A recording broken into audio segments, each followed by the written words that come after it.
એવા માનવંતા speaker doctor Shashank Shah watch method of leadership વિષય પર જાણકારી આપવાના છે. ઓમ શ્રી સાઈરામ.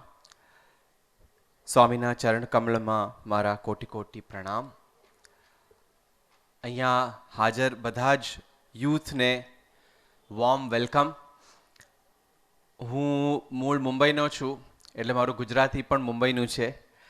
અમને સ્કૂલમાં ગુજરાતીનો સબ્જેક્ટ કોઈ દિવસ નહોતો, એટલે જે પણ ગુજરાતી હું શીખ્યો છું એ ઘરે શીખ્યો છું.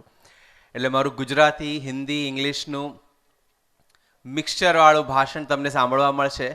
એટલે I hope it is fine with you and you are able to understand all the three languages equally well.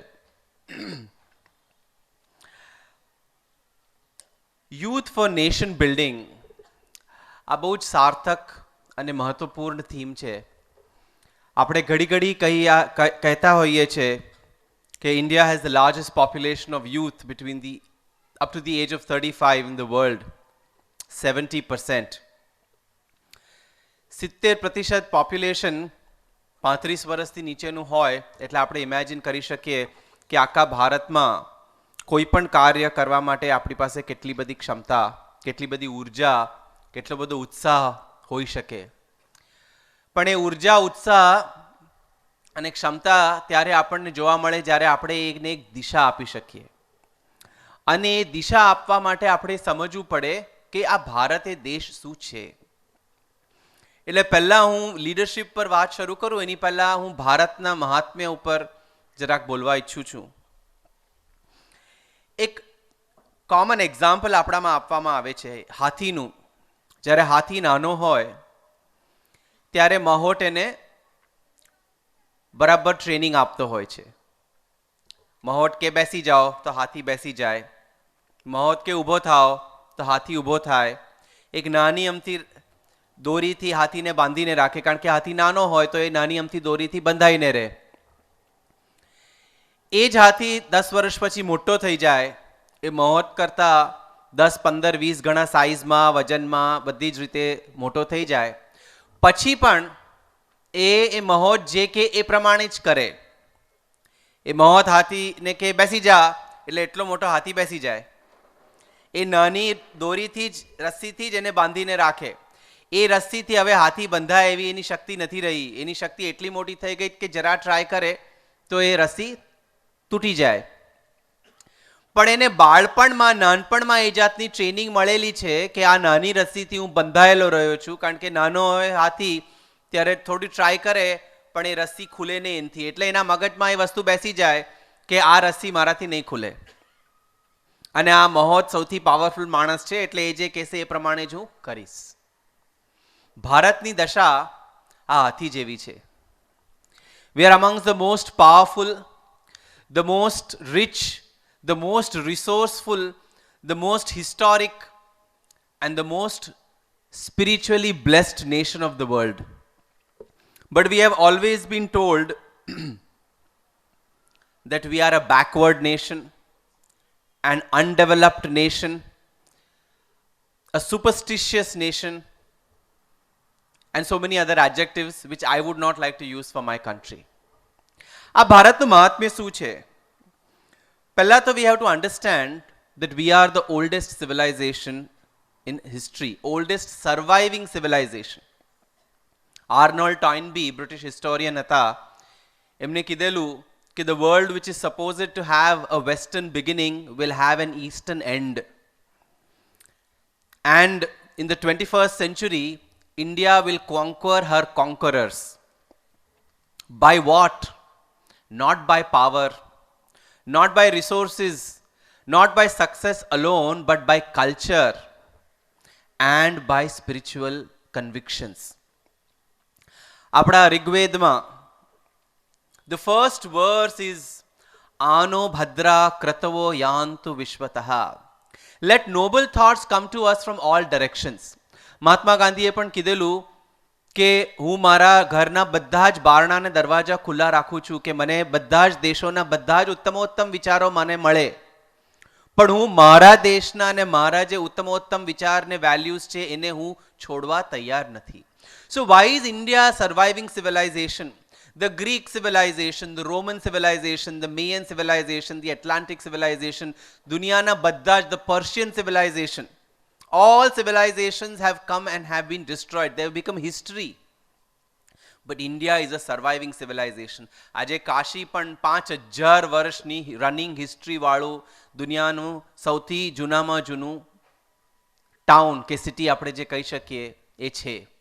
That is because India has its roots in this belief that we are ready to accept everybody with an open arm. It is in this country જ્યાં બધા જ ધર્મો flourish થયા. બહુ જ ઓછા લોકોને ખબર હશે કે પ્રોફેટ મોહમ્મદના ટાઈમમાં મદીનામાં મસ્જિદ થયું એ પહેલાં કેરળામાં પહેલું મસ્જિદ થયેલું અને હજી પણ કેરળામાં એ મસ્જિદ છે. એટલે અરેબિયા અને ભારત વચ્ચે એ વખતે પણ ટ્રેડ રિલેશન્સ ચાલતા હતા. આપણે ત્યાં કહીએ કે વાસ્કો ડગામાએ ભારતની ડિસ્કવરી કરી. વાસ્કો ડગામાએ ભારતની ડિસ્કવરી કરી નથી. ભારતીય ટ્રેડર્સ ઓલરેડી ગ્રીસ, પર્શિયા અને અરેબિયા સાથે આજે 1500 વર્ષ પહેલાંથી ટ્રેડિંગ ચાલતા હતા. એ યુરોપથી જે વાસ્કો ડગામા આવ્યા ત્યારે એ લોકોએ ત્યાંના ટ્રેડર્સને પૂછ્યું કે ભારત જવાનો માર્ગ શું છે. એ ટ્રેડર્સે એમને કીધું એટલે એ ડાયરેક્શન્સથી એ લોકો આવ્યા અહીંયા આગળ અને એને ભારતનું સો કોલ્ડ ડિસ્કવરી કરી. એટલે we have had all religions flourish here. Jews આપણે જે કહીએ એ જ્યુઝ દુનિયામાં બધે જ પરસિક્યુટ થયા. ઇન્ડિયામાં જ્યુઝ ફ્લરિશ થયા. એટલે જ્યારે ઇઝરાયલ સેપરેટ દેશ થયું ત્યારે એ લોકોએ પાર્લામેન્ટમાં એ લોકોનો પહેલો લો એ પાસ કર્યો કે we have to express our gratitude to India because that is the only country where Jews have flourished. બાકી બધે જ ત્યાં આગળ હિટલરમાં કેટલા લાખો જ્યુઝનું ગેસ ચેમ્બરોમાં હનન થઈ ગયું.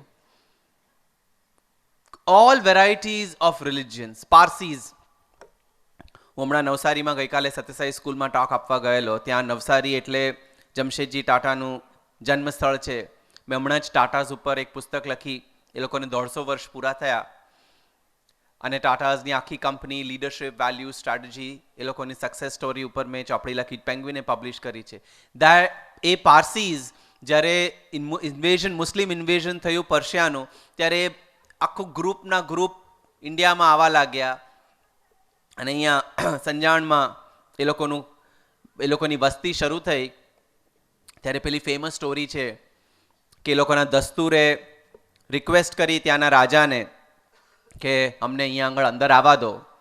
તો રાજાએ મેસેજ મોકલ્યો, એક ભરેલા ગ્લાસ દૂધનો મોકલ્યો એમને જણાવવા માટે કે અહીંયા આગળ જગ્યા જ નથી, બધું કચોકચ ભર્યું છે આ દૂધના ગ્લાસની જેમ. તો પેલા દસ્તુરે દૂધમાં ખાંડ નાખીને મોકલી આપ્યું કે જેવી રીતે આ દૂધમાં ખાંડ ભેળવીને ખોવાઈ જશે અને દૂધને મીઠાશ આપશે એવી રીતે અમારી પ્રજા તમારામાં ભેળાઈને આખા તમારા રાજ્યને મીઠાશ આપશે. એ આખું પારસી પોપ્યુલેશન જે દુનિયામાં ક્યાંય પણ એ લોકોને જગ્યા ન મળી, અહીંયા પોલિશ પોપ્યુલેશન. આપણા જામનગરના દિગ્વિજયસિંહજીની હમણાં વચ્ચે સ્ટોરી આવેલી. જ્યારે વર્લ્ડ વોર ચાલતું હતું ત્યારે દુનિયામાં ક્યાંય પણ એ પોલેન્ડના જે લોકો વર્લ્ડ વોર 2 વખતે પોતાનો દેશ છોડીને ભાગી ગયેલા હિટલરના ભયથી, એ લોકોને કેટલાય દેશોમાં બોટમાં રસ્તાથી જતા જતા આવ્યા, કોઈએ એ લોકોને આશ્રય ના આપ્યો. અહીંયા આપણા જામનગરમાં મહારાજ દિગ્વિજયસિંહજીએ આશ્રય આપ્યો અને આજે એ વાતને 50 વર્ષ ઉપર થયા ત્યારે એ લોકોએ આખો મોટો પોલેન્ડમાં આર્ટિકલ આવેલો અને પોલેન્ડમાં દિગ્વિજયસિંહજીના નામના રસ્તાઓ છે કે ભારતે અમને આશ્રય આપ્યો જ્યારે બીજા કોઈએ દેશે અમને આશ્રય આપ્યો નથી. એટલે there is no religion in the world which has not flourished in India. The Syrian Christians flourished in India. The Ahmadiyas flourished in India. The Shias and Sunnis lived in harmony in India. The Persians flourished. The Jews flourished. The Muslims flourished. Because we've always believed as a country that the whole world is one family. Vasudhaiva Kutumbakam. That is the message of India to the entire world. That we do not belong to any other religion.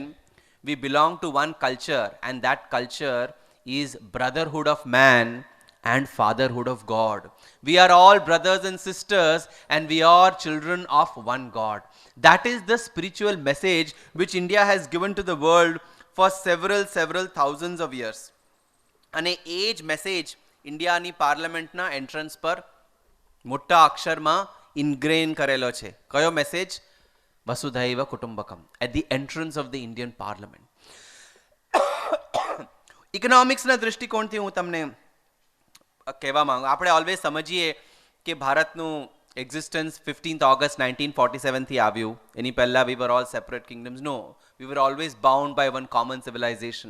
એટલે all the way from the borders of Afghanistan all the way to the East Asia to the borders of Thailand, there is a sense of unanimity of culture, of civilizations, of values, which is all belonging to one background and origin.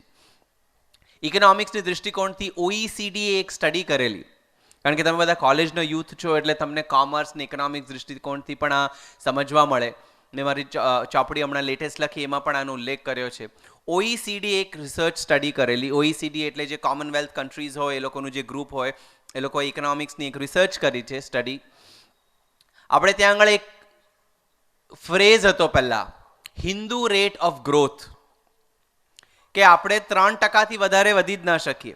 Professor રાજકૃષ્ણ યુકેના એક famous economist, એમને આ phrase આપેલો કે Hindu rate of growth. અને બધા western philosophers અને economist always સમજે, oh India, China, East Asia, Japan, આ દેશો તો કોઈ દિવસ આગળ વધવાના નથી. કેમ?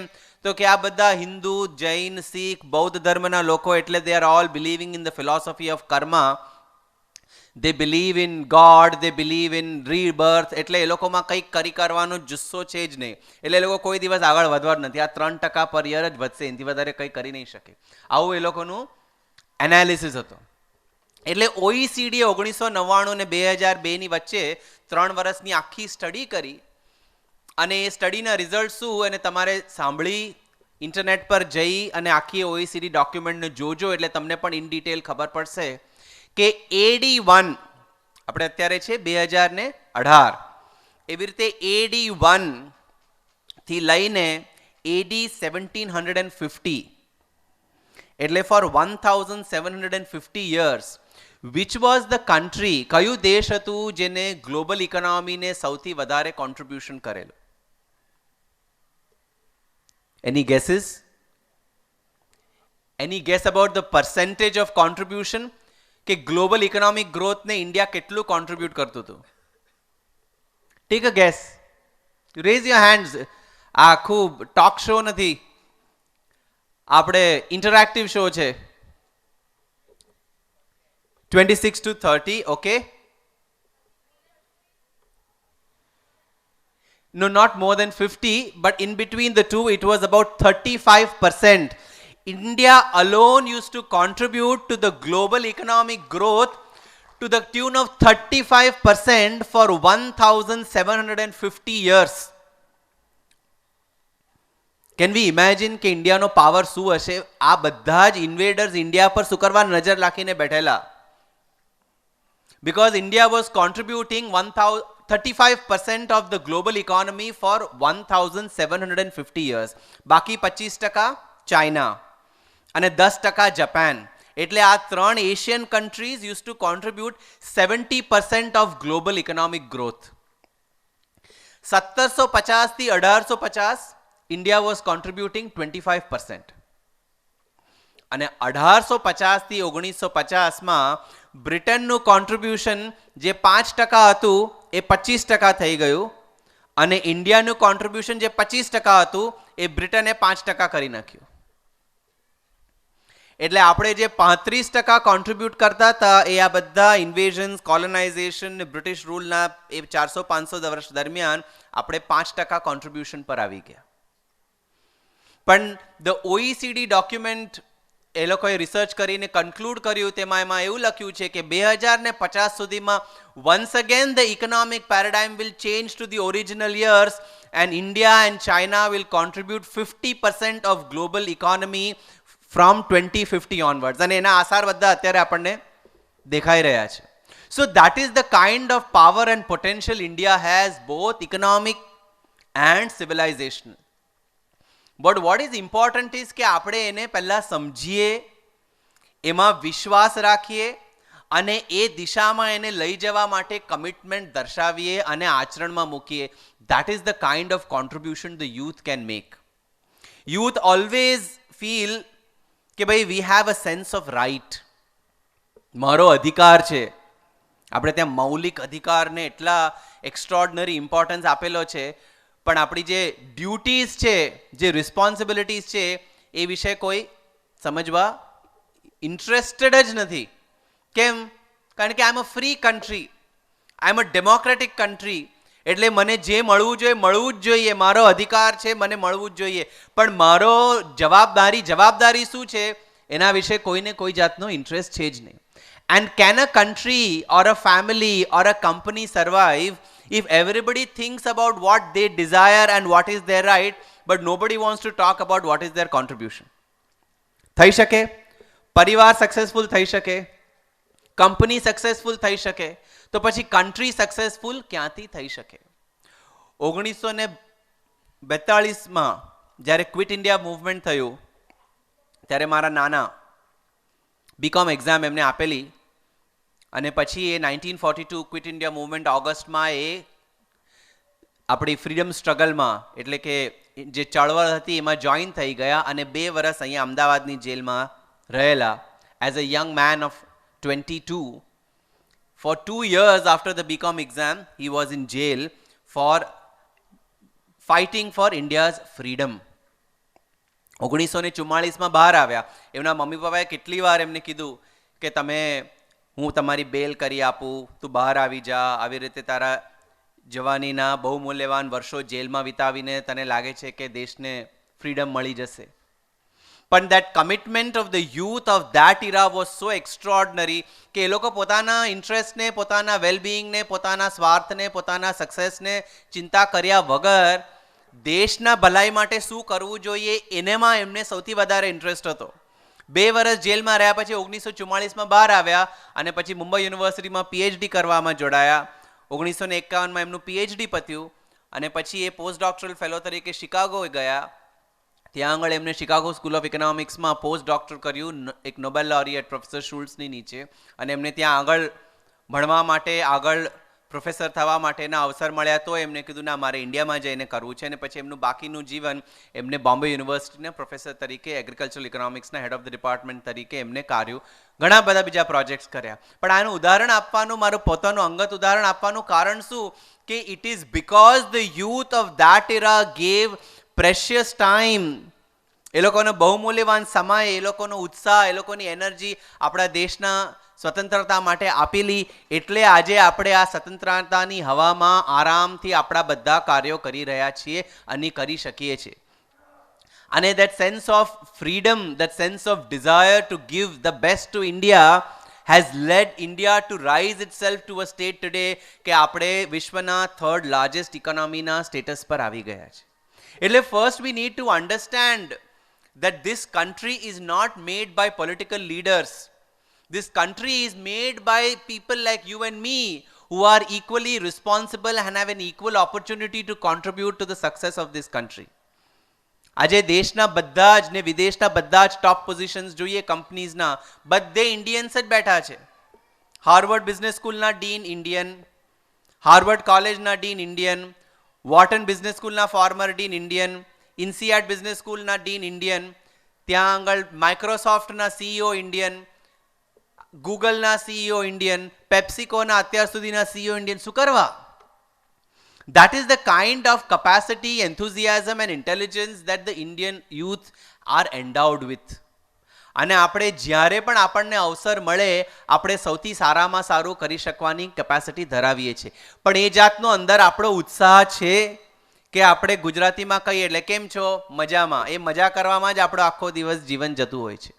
આપણે આ જીવનને મજા કરવા માટે વિતાવવું છે કે આપણે આ જીવનને મીનિંગફુલ, પર્પસફુલ બનાવી અને આપણા થકી, આપણા ટેલેન્ટ્સ થકી દેશને, સંસારને, સોસાયટીને સારું થઈ શકે એવા એક દિશામાં વાળવું છે. એ દિશામાં પણ એટલી મજા અને એટલો સંતોષ છે જે આપણે ગલ્લા ટલ્લા કરવામાં એ સંતોષ કોઈ દિવસ મળવાનો નથી.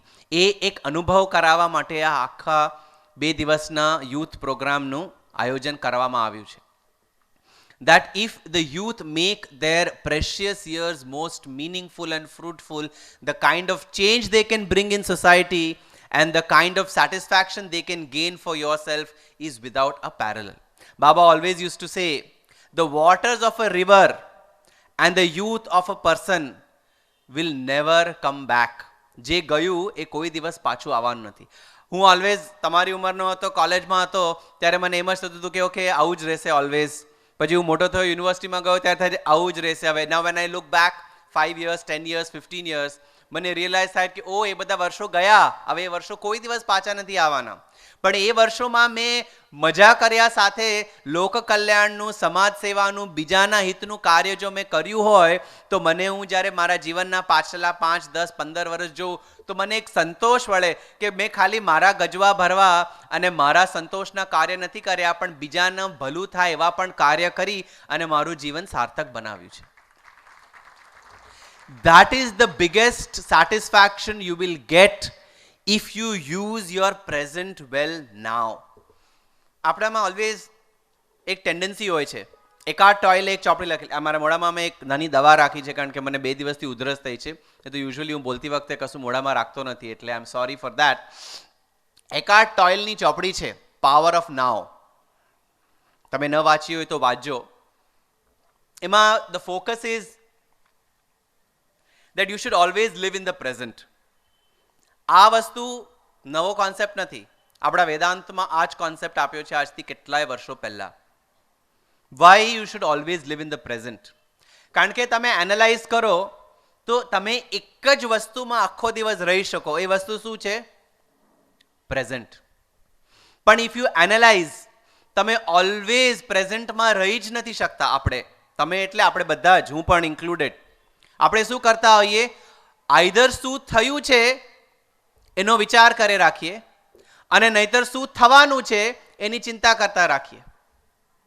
Have we ever analyzed that in all our present moments we are always thinking of what has already happened or we are worried about what is going to happen? We are never living in the moment. અને જે present છે actually is an outcome of the past and it is the seed for the future. That is the power of present. એટલે આપણામાં કહીએ present એટલે શું? Gift. એ gift કોણે આપેલી? ઈશ્વરે. You have the present time with you as a gift from God to do the best you can do now. એટલે ચોપડીનું નામ પાવર ઓફ નાવ. અને for the youth most important now, કારણ કે અત્યારે when your talent is the maximum, when your energy is the maximum, when your enthusiasm is at its maximum, when your faculties and talents are its maximum, if that is channelized in the direction of doing good to the country and society and being the best professional and most successful professional that you can be, then the kind of satisfaction that you will get is going to be unparalleled. એટલે આપણે ભવિષ્યનો વિચાર કરવાને બદલે ભૂતકાળનો વિચાર કરવાને બદલે દરેક moment વર્તમાનમાં મારે શું કરવું છે, આ મોમેન્ટનો, આ ટાઈમનો, આ તકનો હું કઈ રીતે સૌથી વધારેમાં વધારે ફાયદો ઉપાડી અને મારા અને લોક કલ્યાણના કાર્યમાં એને જો વાપરી શકું, એ વિચારધારાથી આપણે એવરીડે જીવીએ તો આપણા જીવનના બધા જ દિવસો એક્સ્ટ્રીમલી પ્રોડક્ટિવ, એક્સ્ટ્રીમલી ફ્રૂટફુલ અને એક્સ્ટ્રીમલી સેટિસ્ફાઈંગ, આ 3 રીતે આપણે જીવી શકીએ. એટલે આ બેકગ્રાઉન્ડ સાથે, આ ગ્લોરી ઓફ ઇન્ડિયાના અને આપણે ઓપોર્ચ્યુનિટી સાથે હું આજના થીમ પર આગળ વધું એક નાની સ્ટોરી સાથે.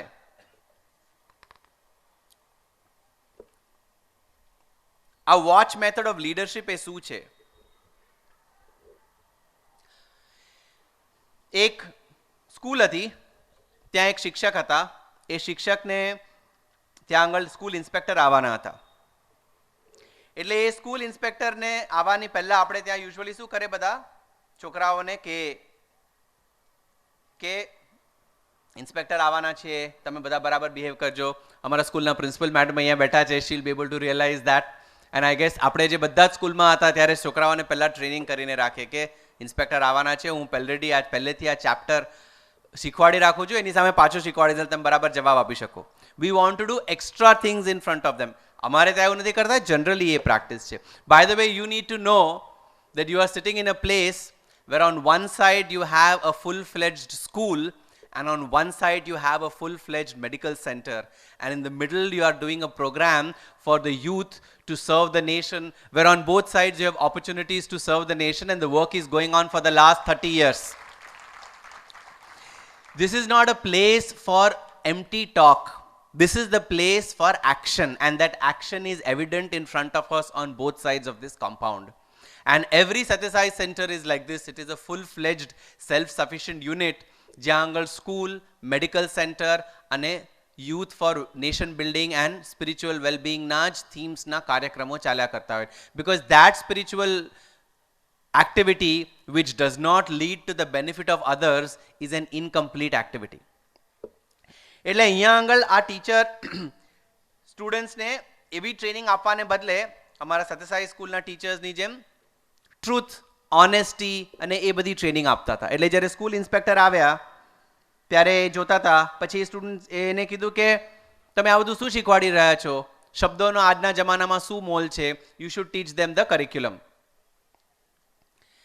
એટલે પહેલા એમને કીધું, એના સ્ટુડન્ટને જોઈને પહેલા ટીચરે કીધું, અચ્છા આ ઇન્સ્પેક્ટર છે, એનું ગળું પકડીને એમને બહાર ફેંકી દો.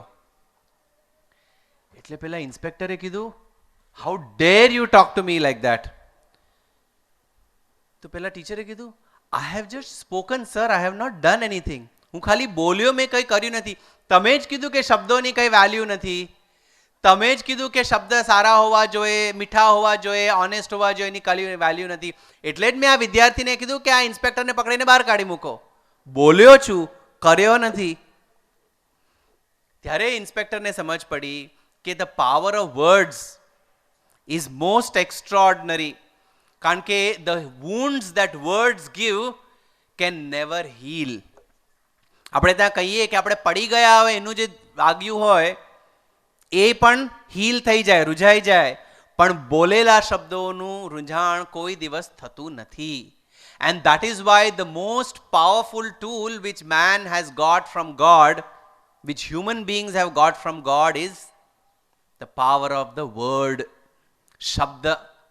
શબ્દનું પાવર એટલું છે કે માણસ એનાથી સંબંધ બનાવી પણ શકે અને બગાડી પણ શકે.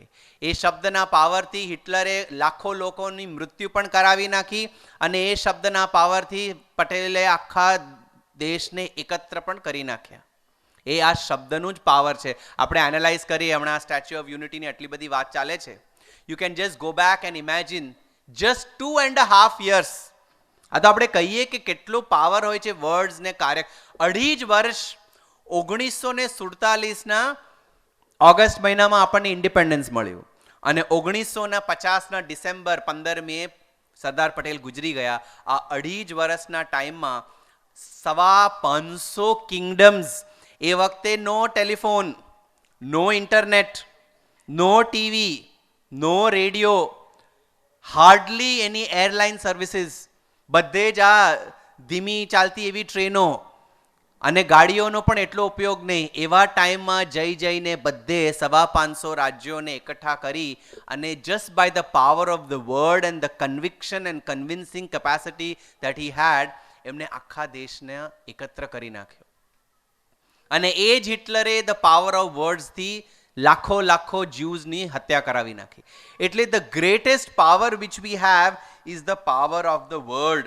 એટલે આ watch method of leadershipમાં the first and the most important requirement is that we need to be watching our words. આપણી જે જીહ્વા છે એને ઓલવેઝ આપણે કેરફુલ રહીને વાપરવાની જરૂર છે. કેવી રીતે બોલવું જોઈએ? ગઈકાલે હું સ્ટુડન્ટ સાથે વાત કરતો હતો, ત્યારે મેં એ લોકોને પૂછ્યું અહિંસાનું ડેફિનેશન શું. અહિંસાનું ડેફિનેશન એ કે આપણે કોઈને મારવું નહીં, કોઈ પણ સંજોગોમાં કોઈને હાનિ ન પહોંચાડવી મારવાથી. મેં કીધું એનું એ અહિંસાનું એક ડેફિનેશન થાય, એનું બીજું નામ કહેવાય ભય. આપણે કોઈને મારીએ નહીં કારણ કે આપણને ડર લાગે પાછળ આપણથી ડબલ જોરથી મારશે, એટલે આપણે કે ભાઈ આપણે આ બધા લોકો સાથે મારપીટ નથી કરવી. એને અહિંસા એ નહીં, ભય પણ કહેવાય. ખરું અહિંસા એટલે શું? ટ્રુ અહિંસા ઇઝ ધેટ કે આપણે આપણા મનસા, વાચા, કર્મણા ત્રણેયથી કોઈને હાનિ ન પહોંચાવીએ. આપણા જે શબ્દનો પાવર છે એનાથી કોઈને હાનિ ન પહોંચાવીને એને સારી રીતે એના ભલાઈના અને આપણા કાર્ય કેવી રીતે સારી રીતે પતાવી શકીએ એ રીતના સ્ટ્રેટેજીથી આપણે કરી શકીએ, then that is the true sign of a good leader. અને એના 3 રિક્વાયરમેન્ટ્સ છે. કેવી રીતે બોલવાના? તો આપણા સ્ક્રિપ્ચર્સમાં કહ્યું છે યુ હેવ ટુ બી સ્મિતભાષી, એટલે હસીને, સ્માઇલ કરીને. The smile is a curve which can solve any problems and make it straight. The smile is a curve which can solve any problem and make it straight. સ્મિતભાષી, smilingly.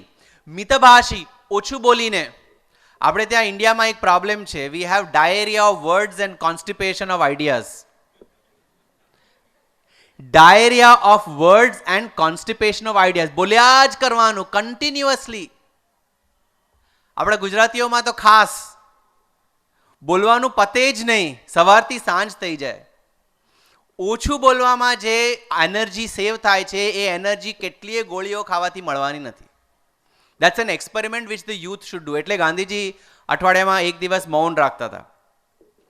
If we see all this things we realise કે આ બધી એક્સપેરિમેન્ટ્સમાં કેટલો power હશે. One thing I would encourage the youth, આ બધા great લીડર્સની, spiritual leaders, political લીડર્સની જીવની વાંચો તો તમને કેટલું બધું જાણવા મળે.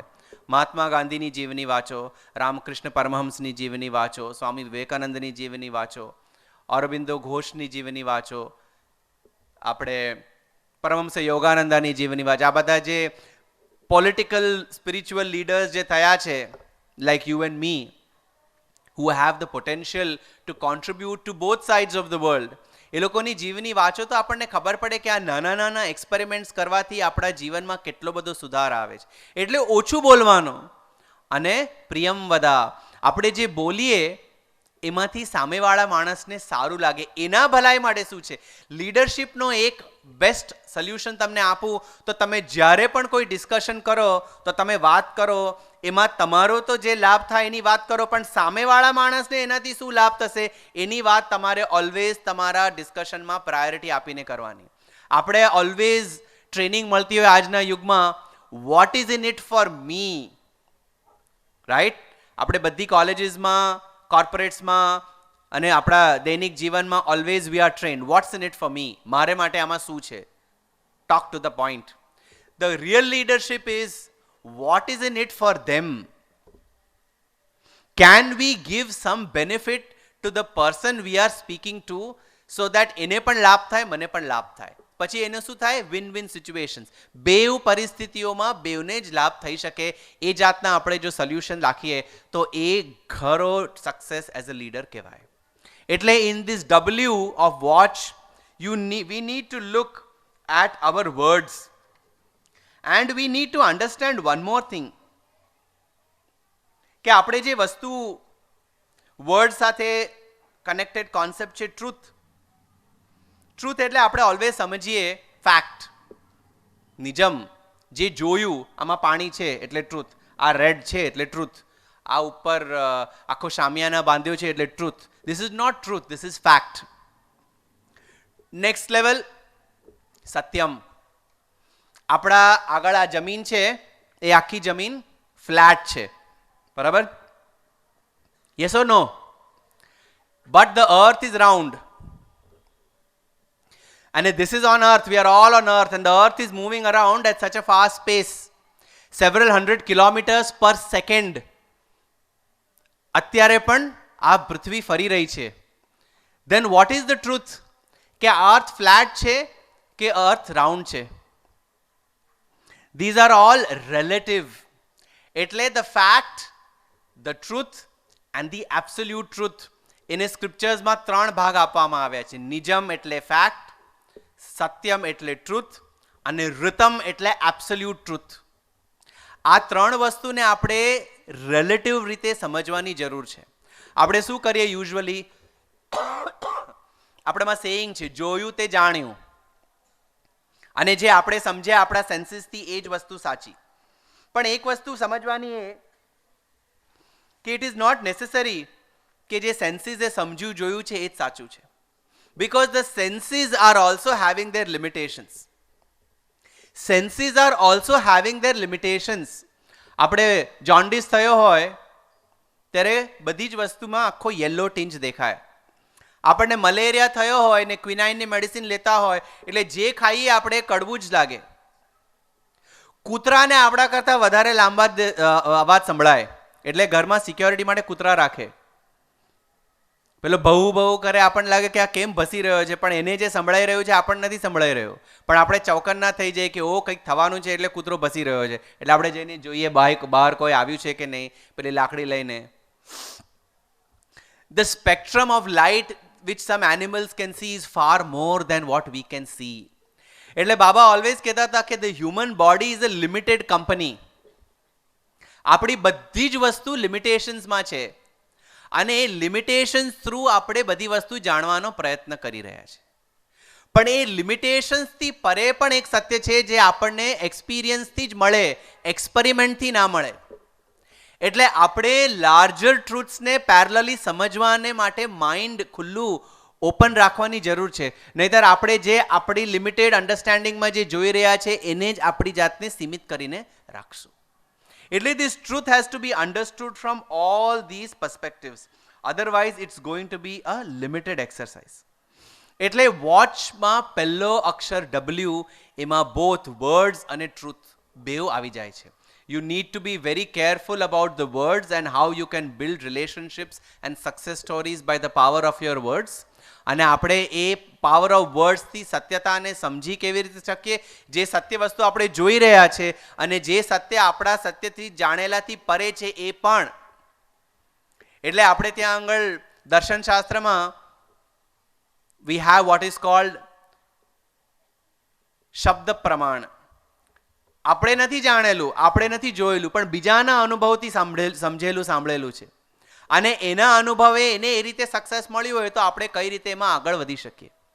આપણે લંડન ન ગયા હોય પણ કોઈ લંડન ગયું હોય અને ત્યાં જોયું હોય કે શું કેવી રીતે છે, તો એના અનુભવથી આપણે સમજી શકીએ કે ઓ લંડનમાં આવું છે, અહીંયા બિગ બેન છે, અહીંયા ગોલ્ડન ગેટ બ્રિજ છે, આ છે તે છે, અહીંયા બકિંગહેમ પેલેસ છે, એટસેટ્રા એટસેટ્રા. આજે ઇન્ટરનેટ છે એટલે you can go there, but that data also someone else has put there. So એને કહેવાય શબ્દ પ્રમાણ. એવી રીતે જીવનમાં, આધ્યાત્મમાં, બધા જ ફિલ્ડમાં you don't need to go by your experience alone. We should be willing to accept the experiences of others and try and see કે એ લોકોએ જે પોતાના જીવનમાં અનુભવ્યું છે, જેનાથી એ લોકોને લાભ થયો છે, એનો હું ફાયદો મારા જીવનમાં ઉપાડી શકું કે નહીં. અધરવાઇઝ એને કહેવાય ઇંગ્લિશમાં રીઇન્વેન્ટિંગ ધ વ્હીલ. આપણે દરેક પોતાનું વ્હીલ ઘડી રીઇન્વેન્ટ કર્યા કરે, એમાં એટલો ટાઈમ જાય એટલે we are wasting our life. પણ if the wheel is already invented and we make a car out of it, we can progress in our journey. એટલે this is the power of words, our own words, scriptural words and the words of others, and a true leader makes the most of that. બીજું A,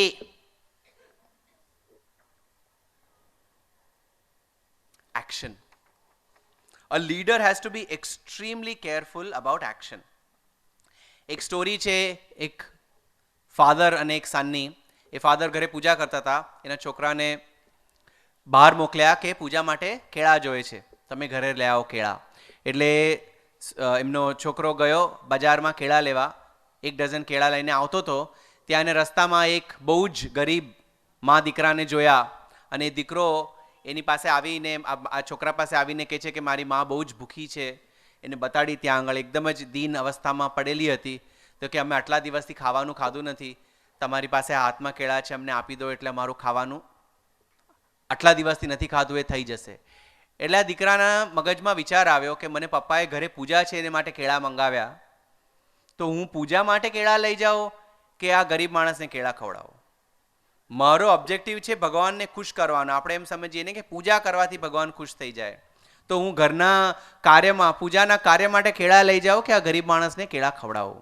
પછી એને થયું આ ગરીબ માણસ મારા નજરની સામે છે, એને જરૂર છે, ભગવાનને તો મેં જોયા નથી, હું આ ગરીબ માણસની હેલ્પ શું કરવા ન કરું. એમ કરીને એને એ કેળા ગરીબ માણસને આપીને ઘરે આવી ગયો. એને થયું કે એના પપ્પા એના પર એકદમ જ ગરમ થઈ જશે કે ઓ મેં તને કેળા પૂજા માટે લેવા માટે મોકલેલો, તું પૂજાના કેળા લાવવાને બદલે કોઈને બીજાને ખવડાવીને આવી ગયો, તો હવે ભગવાનનું શું થશે. તો એને ડરતા પોતાના પપ્પાને કીધું કે આવું થયું ને મેં કેળા આપી દીધા. તો એના પપ્પાના આંખમાં પાણી આવી ગયા અને એના પપ્પાએ કીધું, આજે મને પરિપૂર્ણ સંતોષ છે કે મેં તને સૌથી સારામાં સારી ટ્રેનિંગ આપી, કે જ્યારે કોઈ ભૂખ્યા માણસને તારી સામે હાથ ફેલાવ્યો કે મને કેળા તમારી પાસે છે મને આપી દો, તે ઘરમાં પૂજા હતી તોય તે ભૂખ્યા માણસનું પેટ ભરવા માટે આ કેળા આપ્યા. એનાથી સૌથી ઉત્તમોત્તમ આચરણ બીજું હોઈ જ ન શકે. એટલે આપણે ત્યાં Swami always used to say that if you cannot love your neighbor, if you cannot love the poor man on the street, if you cannot love your own family members and country members, how can you love God whom you have never seen? તમે ઈશ્વરને જોયા જ નથી પણ તમે ઈશ્વરને પ્રેમ કરો છો એવી તમે ધારણા રાખો છો, પણ તમે જે લોકોને જોયા છે, જેની સાથે તમે કામ કરી રહ્યા છો, જે તમારી નજરે સામે તમારી હેલ્પ તમારી સહાયતા માંગી રહ્યા છે, તમે જો એ લોકોને હેલ્પ કરીને ખુશ ન કરી શકો તો તમે કઈ રીતે માનો છો કે તમે ઈશ્વરને ખુશ કરી શકશો? એટલે a leader's action should be such that it should be beneficial to others. John F. Kennedy, the President of America, always used to say, do not ask what the country has done for you, ask what you have done for your country. આપણે એમ ન પૂછીએ કે દેશે મારે માટે શું કર્યું, આપણે એમ પૂછીએ કે હું દેશ માટે શું કરી શકું છું, કારણ કે દેશ બધાથી ઊંચો છે. The country is far bigger than any single individual. કારણ કે આજે આપણે છીએ અને કાલે નથી. એક વસ્તુ અટલ છે. મહાભારતમાં યક્ષ પ્રશ્ન આવે છે. એ યક્ષ પ્રશ્નમાં આ એક વસ્તુ મને always it strikes me whenever I reflect on that. મને ઓલવેઝ એ વસ્તુ આમ એક પ્રેરણા આપે છે. પેલો યક્ષ યુધિષ્ઠિરને પૂછે છે, what is the most amazing and surprising thing in this world? આ વિશ્વમાં સૌથી આશ્ચર્યજનક વસ્તુ શું છે? તો યુધિષ્ઠિર કહે છે, આ વિશ્વમાં આશ્ચર્યજનક વસ્તુ એક જ છે કે આ વિશ્વમાં બધા જ લોકો રોજ કોઈને ને કોઈને મરતા જોઈએ છે, પણ બધાને લાગે છે કે હું કોઈ દિવસ મરવાનો નથી. We always see someone or the other dying every day, but we are convinced that this is never going to happen to us. આપણે બધા અમરપટ્ટો લઈને આવ્યા છે, કોઈ દિવસ આપણું ગમન આ વિશ્વથી થવાનું નથી. But the fact is that death is the only eventuality of life. With that realization આપણે જો રોજ કામ કરીએ, અમારે ત્યાં આગળ ઓલવેઝ વિભૂતિ આપીએ પ્રસાદ તરીકે. એ વિભૂતિનું સિમ્બોલિઝમ શું છે એના રિલેટેડ પણ એક સ્ટોરી છે, હું ઓલવેઝ કહેતો હોઉં છું. હું અમારા યુનિવર્સિટીના જનરલ સ્ટોર્સમાં વેકેશનમાં કામ કરતો હતો, સર્વિસ કરતો હતો. એક લેડી આવ્યા, એ લેડીએ 2 વિભૂતિના પેકેટ માંગ્યા. એ 2 પેકેટ માંગ્યા એટલે મેં આંટીને પેકેટ આપ્યા. એ પેકેટ લઈ અને પેકેટની આગળ પાછળ આમ જોતા હતા. મેં કીધું, આંટી એને 4 રૂપિયા છે, 2 rupees each. પ્રસાદ હોય એટલે એનો સ્ટાન્ડર્ડ ભાવ હોય 2 rupees. ભાવ પ્રસાદનો નહીં, બેઝિકલી પેકેજિંગ. એટલે મેં કીધું, આંટી એનો ભાવ નથી લખ્યો, ઇટ ઇઝ 2 rupees. પછી આંટી કીધું, ના હું ભાવ નથી જોતી, આ વિભૂતિની એક્સપાયરી ડેટ શું છે? એટલે પછી મને 1 મિનિટ 1-2 સેકન્ડ મને આમ આપણે આમ કંઈક નવી વસ્તુ સાંભળે એટલે આમ જરા આમ થૂક ગળીએ કે ભાઈ આ શું બોલી ગયા આંટી. પછી મેં આંટીને કીધું, આંટી આ વિભૂતિની એક્સપાયરી ડેટ નથી, આ વિભૂતિ is a symbol of our expiry date. આપણે બધે જ એક દિવસ આ વિભૂતિ થઈ જવાના છે, કારણ કે અંતે everything goes back to ash. From dust thou have come and to dust thou shall return. આપણે જમીનમાંથી આવ્યા છે ને જમીનમાં પાછા જવાના છે. તો having realized that death is the only eventuality of life, why not do the most between this time period which we have between birth and death? અને આ દેશ જે આપણને આટલી બધી સહુલિયતો ને ઓપોર્ચ્યુનિટીઝ આપી રહ્યું છે, એ દેશ માટે આપણે જો આપણો સમય આપણા જીવનનો રોજનો 1 જ કલાક આપી શકીએ, અઠવાડિયાના 7 કલાક આપી શકીએ, તો એમાં કેટલું બધું કામ લોક કલ્યાણનું થઈ શકે. અને આપણે જ્યારે ન હોઈએ ત્યારે જતી વખતે એક તો સંતોષ થાય કે જતાં જતાં બહુ જ કામ કર્યું, અને બીજા લોકોને આપણા જીવનકાળમાં પ્રેરણા મળે કે આ લોકો પોતાનું નહીં પણ લોક કલ્યાણનું પણ કેટલું બધું કામ કરી રહ્યા છે. એટલે એક્શન્સ આર મોસ્ટ ઇમ્પોર્ટન્ટ. પણ આમાં શું, એક્શન્સમાં દેખાદેખી ઇઝ અનધર પ્રોબ્લેમ. એક બીજી સ્ટોરી હું કહું, mother in law and daughter in લોની, this side of the audience. એક મધર એન્ડ લાઈક સાસુ વહુની સ્ટોરી. એ સાસુ ને વહુમાં ઓલવેઝ તું મેમે ચાલતી હતી. પેલી તું મેમે સિરિયલ આવતી હતી ઘણા વર્ષ પહેલા દૂરદર્શન પર. એ વખતે ખાલી દૂરદર્શન હતું ને ડીડી મેટ્રો હતું. એમાં તું મેમેની સિરિયલ આવતી હતી, રીમા લાગુ અને સુપ્રિયા પટગાંવકરની. એમાં સાસુ વહુના ઝઘડા કેવી રીતે થાય એવી જ આ સાસુ વહુની સ્ટોરી છે. એ સાસુ એ વહુને કશું જ કરવા ન દે, બધું જ મારા પ્રમાણે થવું જોઈએ. એટલે પેલી વહુ આખો દિવસ બધું જ સાસુને પૂછીને કરે, કારણ કે જોઈન્ટ ફેમિલી સિસ્ટમ પહેલાં. હવે તો એવું નહીં કે ભાઈ પહેલેથી જ પ્લાનિંગ કરીને રાખો કે લગ્ન થાય એટલે બીજું જ ઘર, કારણ કે સાસુ બહુને સાથે રહેવાના હવે દિવસો ઓલમોસ્ટ પતવા આવ્યા. Very few. But the disadvantages of that we are seeing કે instead of the grandmother taking care of the grandchildren, આપણે ક્રેશમાં મૂકવા પડે છોકરાઓને. એટલે પેલી બાઈઓને આયાઓ છોકરાઓને સાચવે. પછી બાઈઓને આયાઓના જ સંસ્કાર આવે, ગ્રાન્ડ મધરના સંસ્કાર ન આવે. એ બીજા પ્રોબ્લેમ છે. એટલે બાબા ઓલવેઝ કહેતા હતા કે જે છોકરાઓ બાઈઓ પાસે મોટા થાય એ બાઈ મરી જાય ત્યારે છોકરાઓ રડે, પણ માનો તબિયત સારી ના હોય તો એ લોકોને ટાઈમ ના હોય. કેમ તો કે નાના હતા ત્યારે બાઈએ મને સાચવેલા, માને પાસે તો ટાઈમ જ નહોતો. એટલે આ બહુ બિચારી બહુ ઓબિડિયન્ટ હતી. એટલે સાસુને કે એક દિવસ સાસુ મંદિરે જતી હતી અને ઘરમાં એક ભિખારી આવ્યો ભીખ માંગતા. તો એ વહુએ ભિખારીએ કીધું કે કંઈક દાન આપી દો મને. તો પેલીએ કીધું કે દાન કંઈ છે નહીં ઘરે આપવા માટે, એટલે મને માફ કરો. આપણે ત્યાં ભિખારીને પણ માનથી કહીએ માફ કરો. You see the language and the power. We don't સે આમ ના કરીએ. આપણે ત્યાં પહેલાં ઓલવેઝ માફ કરો ભૈયા, કુછ નહીં હે. કોઈ પણ ભાષામાં આપણે જોઈએ, ગુજરાતી હોય હિન્દી હોય, કે આપણે એને આપવા માટે કંઈ નથી, એ આપણી ભૂલ છે. કારણ કે આપણી પાસે કોઈ માંગે આપણે આપવું જ જોઈએ. એને માટે આપણે ના પાડી રહ્યા છે, એટલે એ ના પાડતા આપણે ભિખારીની પણ માફી માંગી રહ્યા છે. એ છે ભારતનું culture. There is so much of insight in what this country has to give, પણ આપણે કોઈ દિવસ વિચાર જ નથી કરતા. એટલે એને કીધું માફ કરો, મારી પાસે કંઈ નથી. ભિખારી જવા લાગ્યો. એ રસ્તાના એન્ડ સુધી ગયેલો ત્યાં પેલી સાસુ આવી. પેલી સાસુએ દિશા જોઈને સમજી ગયો કે મારા ઘરે તો ગયો જ હશે. એટલે એને કીધું કે તમે આ ફળાના ઘરે આ જાતનો કલર, આ જાતનો દરવાજો ત્યાં ગયેલા? તો કે હા ગયેલો. ત્યાં એક બહેન આવેલા? તો કે હા આવેલા. તમે ભીખ માંગી તો એને કંઈ આપ્યું? તો કે ના કંઈ નથી આપ્યું. કે એવું કર્યું કંઈ ના આપ્યું? તો કે ના કંઈ નથી આપ્યું. પછી કે ચલો મારી સાથે. એટલે પછી એ સાસુ લઈને ભિખારીને ઘરમાં ગયા અને પછી અંદર કે ઉભા રહો અહીંયા. અંદર ગયા એની બહુને પૂછ્યું, પેલો ભિખારી આવેલો તે તમે એને ના પાડી? તો કે હા. કેમ ના પાડી? તો કે તમારી પરમિશન વગર હું ભિખારીને ભીખ પણ કેવી રીતે આપી શકું, એટલે મેં એને ના પાડી. એટલે પેલી સાસુ બહુ જ ખુશ થઈ ગઈ, વાહ મારી વહુ બહુ જ આજ્ઞાકારી છે. પછી પેલી પોતે બહાર આવી અને પેલી ભિખારીને કીધું માફ કરો, અમારી પાસે તમને આપવા માટે કંઈ નથી. તો પેલા ભિખારીએ કીધું તમારી વહુએ પણ એ જ કીધું, આ કહેવા માટે મને પાછું શું કરવા અહીંયા લઈ આવ્યા?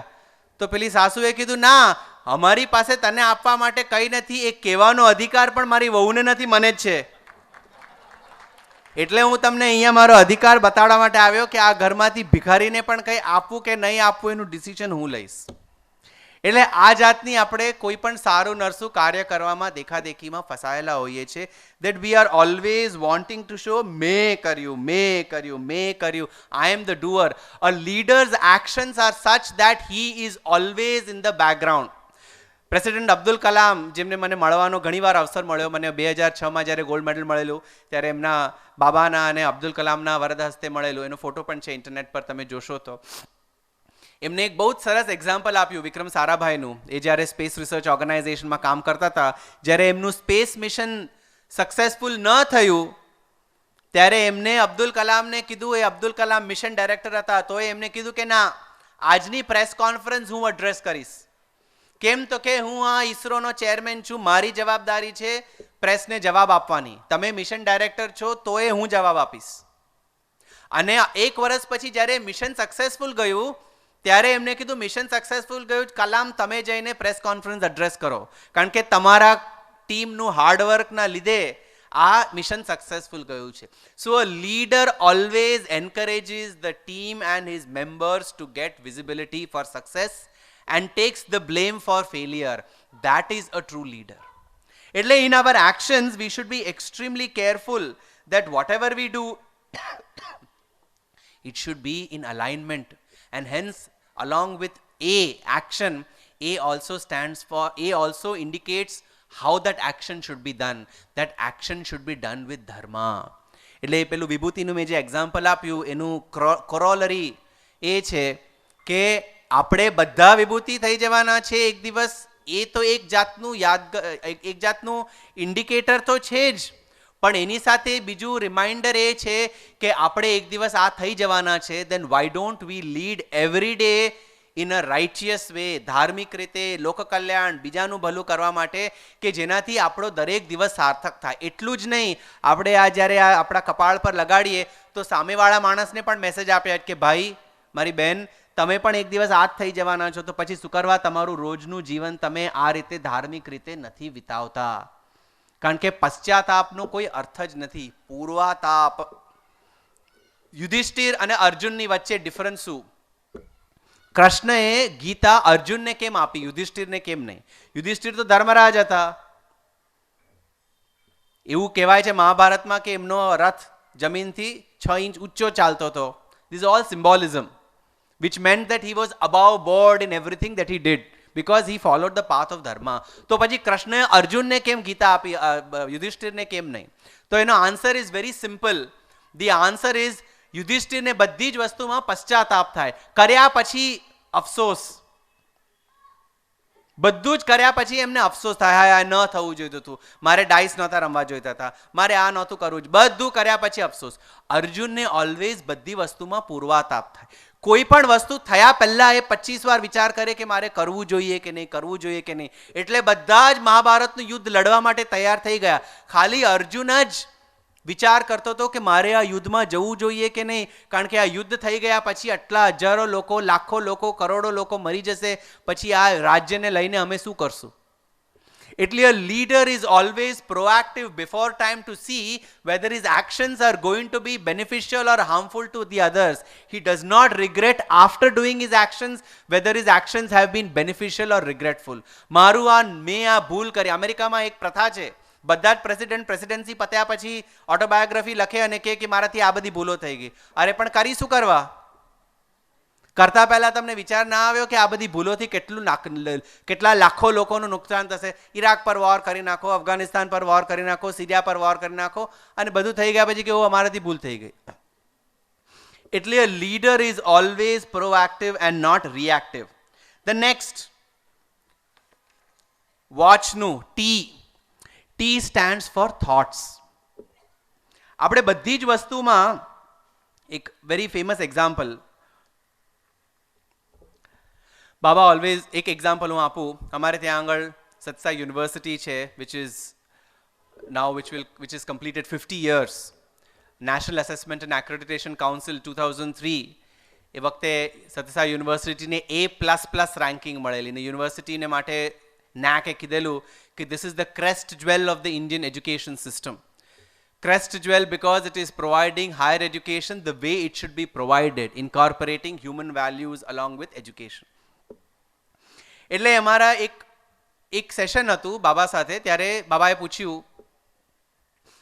તમારી એક્ઝામ પતી ગઈ સાયન્સની, કયા સબ્જેક્ટ્સ હતા? ફિઝિક્સ, કેમિસ્ટ્રી ને mathematics.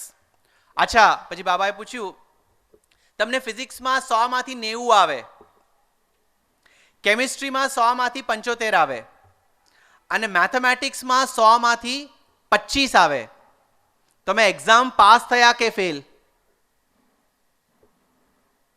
Fail. Why? Because you have to pass in all papers to pass the exam, right? Otherwise, fail. તો પછી second question, બાબાએ કીધું, if you get 90 out of 100 in your speeches, જો આપણે બધા speech આપવામાં બધા તૈયાર, actions માં 75 out of 100, we are good. હવે તો બધાને એકદમ ડ્રેસિંગ સેન્સ માટે કોમ્પિટિશન ચાલતું હોય છે. આ દાંડિયાના પ્રોગ્રામમાં અમારે શું પહેરવું જોઈએ? ગયા વર્ષે આ જ ચણિયા ચોળી પહેરેલી, ઓલરેડી મેં ફેસબુક પર ફોટા મૂક્યા છે, આ વખતે નવા જ હોવા જોઈએ. એ જાતની ડ્રેસિંગ સેન્સ.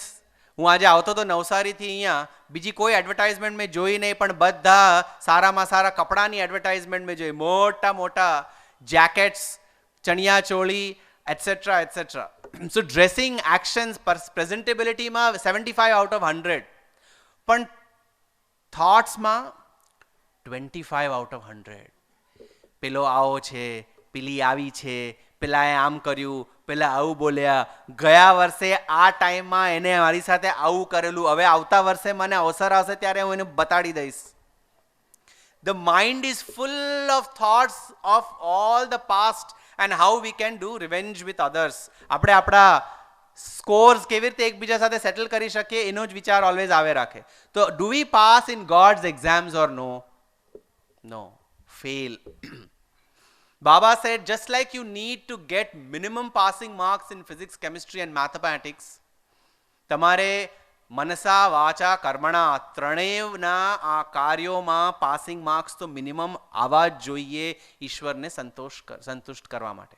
આપણે એમ સમજીએ કે આપણે હુંડીમાં પૈસા નાખીએ, ભંડારમાં પૈસા નાખીએ, કે આપણે પૂજા કરીએ, આપણે હાર ચડાવીએ, આ બધાથી ઈશ્વરને ઘણો જ સંતોષ મળે છે.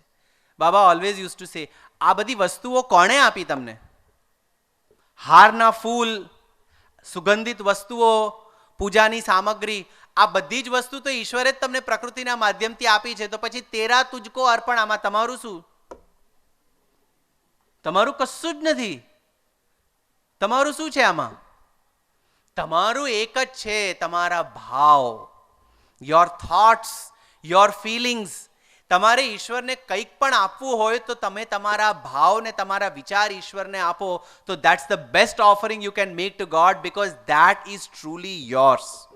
આપણે ત્યાં ઉપવાસ કહીએ, ઉપવાસ એટલે ખાવાનું નહીં, ઉપવાસ કરવાનો. પણ 2 દિવસથી પ્લાનિંગ કરવાનું કે મારે ઉપવાસ છે એટલે મારે સાબુદાણાની ખીચડી, જાત જાતના ફ્રૂટ્સ, એડમિટેબલ આઈસ્ક્રીમ્સ, એ બધી જ વસ્તુઓનું પ્લાનિંગ કરીને તૈયાર રાખવાનું કે મારે ઉપવાસ છે. 2 દિવસ પછી ભાઈ મારો ઉપવાસ છે એટલે મમ્મીને કહી રાખવાનું, અરે મારે કાલે ઉપવાસ છે, મારે 3 કલાક પછી થોડુંક આટલું લેવું પડશે. ઉપવાસનું મીનિંગ સંસ્કૃતમાં ઉપા એટલે નિયરર અને વાસ એટલે રહેવું. આપણા વિચારોમાં ઈશ્વરની પાસે રહેવું, that is the ઉપવાસ which the scriptures recommend. By fasting we are not doing any favor to God.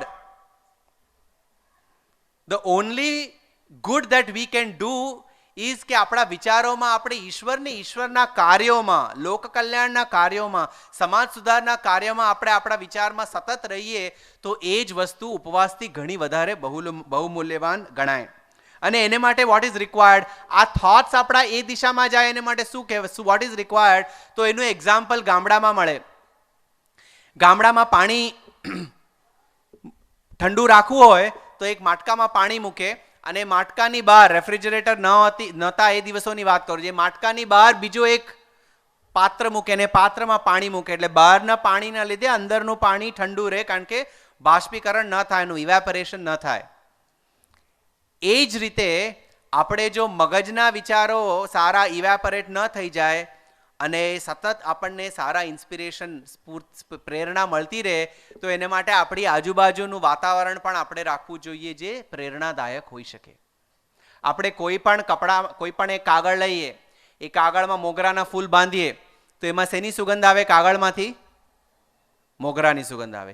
એ જ કાગળમાં આપણે બટેટાવડા મૂકીએ તો એની સુગંધ આવે બટેટાવડાની. અને એ જ કાગળમાં આપણે તંદૂરી ચિકન મૂકીએ તો એમાં શેની સુગંધ આવે? તંદૂરી ચિકનની. એમાં વાંક કોનો? કાગળનો. જે વસ્તુ પેક કરી છે એના ગુણ કે અવગુણ એ કાગળમાં ચોંટી જતા હોય છે. આપણા વિચારો અને આપણી મનની આ જ પરિસ્થિતિ છે. તમે જે જાતની વસ્તુ એ મનમાં વાળશો એ જ જાતની સુગંધ કે દુર્ગંધ એ મનમાંથી આવશે. આ જે મગજ છે એ એક હાર્ડ ડિસ્ક જેવું છે. હું નથી કહેતો. This is mentioned by Professor Kasturi Rangan, the former chairman of ISRO, જે સત્યસાઈ યુનિવર્સિટીના કોન્વોકેશનમાં ચીફ ગેસ્ટ તરીકે આવેલા. આ હાર્ડ ડિસ્કમાં એટલી કેપેસિટી છે કે આખા દુનિયાના ફેસબુકના અકાઉન્ટ્સની ઇન્ફોર્મેશન એક જ મગજમાં બેસાડી શકો, એટલી બધી સ્ટોરેજ કેપેસિટી આપણા મગજમાં છે. Can you believe it? The entire storage capacity of Facebook across the world is there in this mind. But this mind follows one principle, information systems principle. GIGO. કોઈને ગીગોનો ફૂલ ફોર્મ ખબર છે? બોલો. અહીંયા તો મને સંભળાય છે. આ યુથ પાસથી પૂછું છું. Yes. Perfect. Garbage in, garbage out. આપણે જેટલું મગજમાં ગાર્બેજ નાખશું એટલું આપણા બધા આઉટપુટ ડિવાઇસીસમાં ગાર્બેજ જ બહાર આવશે. You input garbage through the input devices. આ બધી ઇનપુટ ડિવાઇસીસ છે. These are all input devices. આમાંથી જેટલું ગાર્બેજ મગજમાં જાય એટલું જ ગાર્બેજ પછી આઉટપુટ ડિવાઇસીસમાંથી બહાર આવશે.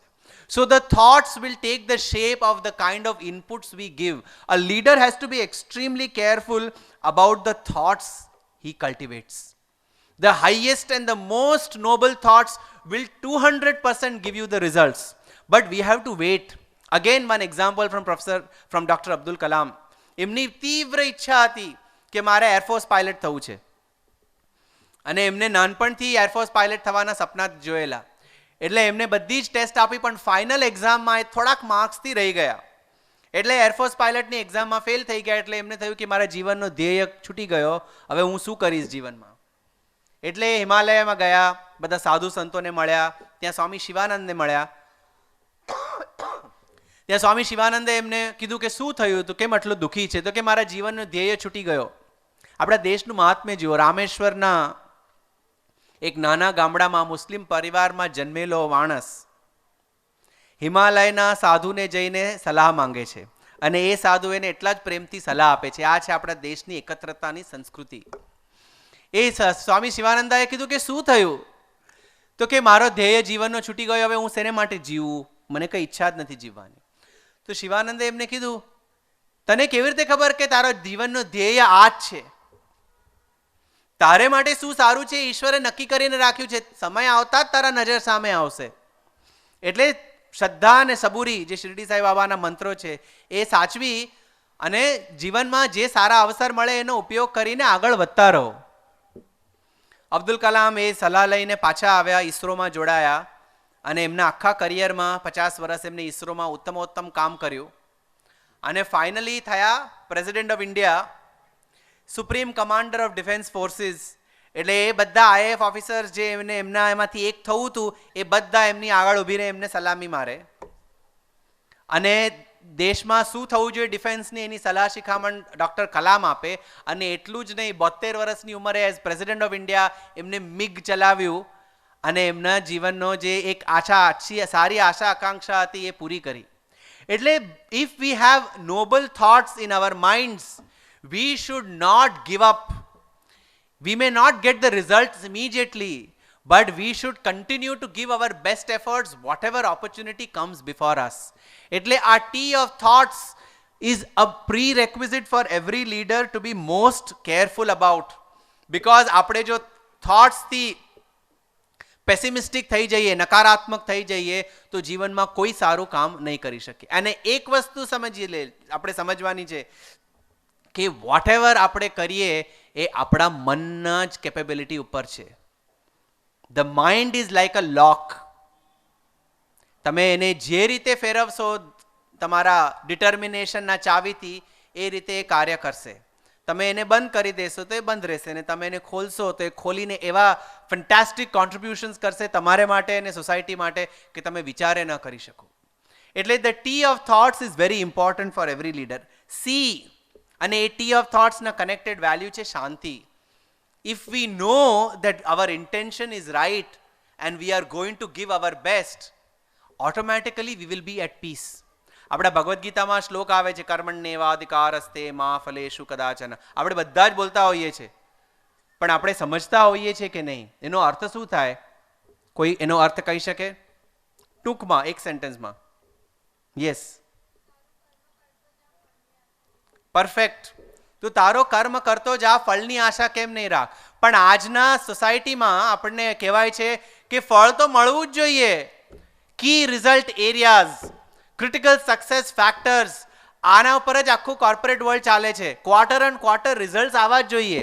ક્વાર્ટર એન્ડ ક્વાર્ટર રિઝલ્ટ ના આવે તો તમારી જોબ મુશ્કેલીમાં. પણ ભગવદ્ ગીતા આપણને કહે છે કે તું તારું કર્મ કરતો જા, ફળ ના આવે તો એ ચાલશે. તો એ કેવી રીતે ચાલે? એનો મૂળ મીનિંગ એ છે, અર્થ એ છે કે આપણા હાથમાં ફક્ત કર્મ કરવું જ છે.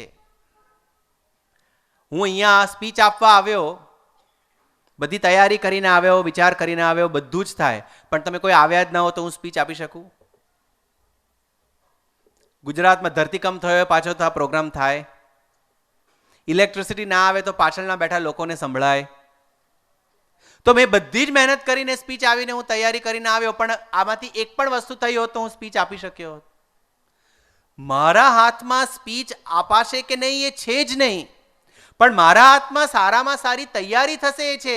પછી આ બધા સંજોગો થાય તો જ મારી સ્પીચ તમારા સુધી પહોંચે ને તમને એનો લાભ થાય ને તમારા મગજમાં જે ઉતરે એના થકી આગળ કાર્ય વધી શકે. એટલે ભગવદ્ ગીતાનું કહેવું એ છે કે you have to give your best, B the best professional, best doctor, best teacher, best lawyer, best businessman, best politician, best every field. But don't take the tension of the outcome on your head. When your thoughts are focused on action, not on outcome, what the result is Shanti. Next, C. Watch no. Fourth letter. 5 minute mein patao. C. Character. દક્ષિણમૂર્તિ એક દિવસ દરિયા પાસે વિહાર કરતા હતા. દક્ષિણમૂર્તિને શિવનો અવતાર ગણાય છે. એમની ઘણી જ બધી સ્ટોરી છે. એમના 24 ગુરુ હતા, બધા ગુરુ પ્રકૃતિના એક એક તત્વો એમના ગુરુ હતા. એ દરિયા પાસે એક દિવસ વિહાર કરતા હતા તો એને જોયું કે દરિયામાં જે કચરો પડે છે દરિયો તરત જ બહાર કાઢે છે, જે કચરો પડે છે દરિયો તરત બહાર કાઢે છે. તો એને એકદમ થયું કે આ દરિયો કેટલો સેલ્ફિશ વ્યક્તિ છે. આટલો વિશાળ દરિયો, પૃથ્વી પર 65% is water, only 35% is land. And if we continue the way we are, 80% will become water and only 20% land. Because the way America is consuming, you need 4 earths to sustain just America. Forget the rest of the world. એટલે એને થયું કે આટલો વિશાળ દરિયો, આ દરિયામાં કચરો પડે ને કાઢી નાખે, તને એટલું વિચાર નથી આવતો કે હું કચરો સ્વીકાર કરી લઉં? એટલી તો વિશાળ ભાવ રાખવો જોઈએ કે નહીં? તો પેલો દરિયો પ્રકટ થાય છે. અને આપણા સ્ક્રિપ્ચર્સમાં, આપણા શાસ્ત્રોમાં બધું જ આમ એક કોન્વર્સેશનની રીતે બતાડ્યું છે. દરિયાને એક ઉપમા આપે, સૂરજને ઉપમા આપે, ચંદ્રમાને ઉપમા આપે, એટલે આપણને લાગે ઓ આ બધા એકચ્યુઅલી વ્યક્તિઓ છે, મુકોટ અને આ બધું પહેરીને એકચ્યુઅલી બધા બેઠા છે. બધા આ બધી ઉપમાઓ આપણને સમજવા માટે આપેલી છે. ભેંસને ભગવાન ભેંસ જેવા જ દેખાય, એવી રીતે માણસને ભગવાન માણસ જેવા જ દેખાય, આપણને આપણા જેવું જ આપણું ઈશ્વર દેખાય. એટલે આપણને બધી જ વસ્તુ, દેવ પુરુષો બધા આપણા જેવા જ બતાડે. એટલે પેલો દરિયો પ્રકટ થાય છે. દરિયો કહે છે હું સ્વાર્થી નથી, મનુષ્ય સ્વાર્થી છે. જો મારામાં બધી પડતી વસ્તુઓ ગંદી હું સ્વીકાર કરી લઉં તો હું રત્નાકર કે દરિયો નહીં રહું, હું કચરાનું ગટર બની જઈશ. જેવું મારામાં કોઈક પણ ગંદી વસ્તુ મળે છે હું તરત બહાર કાઢી લેતો હોઉં છું. કારણ કે જો હું બધી વસ્તુ સ્વીકાર કરતો જઈશ તો એક વખત એવો આવશે કે મારામાં એ ગંદકી બહાર કાઢવાની ક્ષમતા જ નહીં રહે. કારણ કે હું શું કાઢું બહાર? કારણ કે બધું જ ગંદુ થઈ ગયું છે. માણસનું ચરિત્ર પણ એવું જ છે. Character is like that. આપણે એક દિવસ ફસલ્યા, પડ્યા, સ્લીપ થયા, that marks the beginning of our downfall. Every day. મહાત્મા ગાંધીની બહુ જ સરસ કથા છે એમની અને એમના મમ્મી પુતળીબાઈની. એમના મમ્મીનું વ્રત હતું કે જ્યાં સુધી એ કોયલના ટહુકવાનો અવાજ ન સાંભળે ત્યાં સુધી સવારનું ખાવાનું ખાય નહીં. એટલે એમને અને એના મમ્મી ના ખાય ત્યાં સુધી મોહનદાસ ન ખાય. એટલે એમને સખત ભૂખ લાગેલી અને એમને આઈડિયા આવ્યો, ચલો આજે હું રસોઈ ઘરની પાછળ જઈ અને કોયલનો અવાજ કરીશ. બિચારી મમ્મી પુતળીબાઈ ભણ્યા નથી, એમને ખબર નહીં પડે, એ ખાઈ લેશે, મને પણ ખાવાનું મળશે. એટલે એ જઈને પાછળ કોયલના ટહુકવાનો અવાજ કર્યો અને પછી સામે આવ્યા પાછળથી, મમ્મી મમ્મી સાંભળ્યો, કોયલ ટહુકી લીધી, ચલો તમે ખાઈ લો. અને મમ્મીના આંખમાં પાણી હતા ને મમ્મી રડવા લાગ્યા. તો મોહનદાસે થયું શું થયું મમ્મી, તમે કેમ રડો છો? બા કેમ રડો છો તમે? તો બાએ કીધું મને એ સ્વપ્ને પણ વિચાર નહોતો આવ્યો કે મારો છોકરો ખાવાની વસ્તુ માટે જુઠ્ઠું બોલશે. મારો છોકરો ખાવાની વસ્તુ માટે જુઠ્ઠું બોલશે એવો મને વિચાર હોત તો આ બધા તપ જપ તપ સાધના કરવાનો શું લાભ? મારો છોકરો જ ખોટો નીકળ્યો. આ એક ઇન્સિડન્ટનો, એક વૃત્તાંતનો ગાંધીજીના સાયકોલોજી પર એટલો અસર પડ્યો કે જીવનના આખરે સમય સુધી એમને એક વ્રત લીધું કે હું કોઈ દિવસ જુઠ્ઠું નહીં બોલું, કોઈ દિવસ હું જુઠ્ઠું નહીં બોલું. એ જ રીતે એમનું ને રંભાબેનનું બીજું એક્ઝામ્પલ, એ બહુ જ નાના હતા, એક બાઈ, અમે આયાની વાત કરીએ આ જનરેશનના, એ જનરેશનના આયાઝમાં પણ ઘણા બધા વેલ્યુ સિસ્ટમ્સ હતા. એ રંભાબેનને ઓલવેઝ, એમને ગાંધીજીને અંધારાથી બહુ જ ડર લાગતો હતો, એટલે ઓલવેઝ અંધારામાં જાય ત્યારે રંભાબેન રંભાબેન કરીને બૂમ પાડે, એટલે એમના બાઈ એમની સાથે આવે. એ રંભાબેન એમને કીધું કે મોહન તું શું કરવા ડરે છે, તને ક્યારે પણ ડર લાગે તારે શું કરવાનું, એક જ વસ્તુ, રામ રામ રામ રામ નામ લેવાનું, ભગવાન તારી ઓલવેઝ હેલ્પ કરશે, હંમેશ હેલ્પ કરશે. એ એક વસ્તુ એમને નાનપણમાં એ વસ્તુ વસી ગઈ એમના મનમાં. એ રામ રામ એમના છેલ્લા સુધી નીકળ્યું નહીં, એમના મનમાં ને મનમાં જ બેસી રહ્યું. એટલે કેરેક્ટર એવી વસ્તુ છે કે સારી વસ્તુ આવે તો જાય નહીં, અને ખરાબ વસ્તુ આવેલી કાઢે નહીં તો એ પણ જાય નહીં. એટલે a leader has to be extremely conscious that whatever we do, it has to constantly be of good character. A leader's character speaks far loudly than his words. હું કેટલાય ભાષણ આપું પણ મારું આચરણ એ ભાષણ અનુસાર ન હોય તો એ ભાષણ કોઈને સાંભળવું જ ન હોય. કારણ કે તમે બોલો છો બહુ સારું પણ કરવામાં મોટો મીંડો. એટલે આપણે બધાએ જો સારા લીડર થવું હોય તો we have to be extremely careful. Whatever we say is what we should do, and only that which we can do we should say.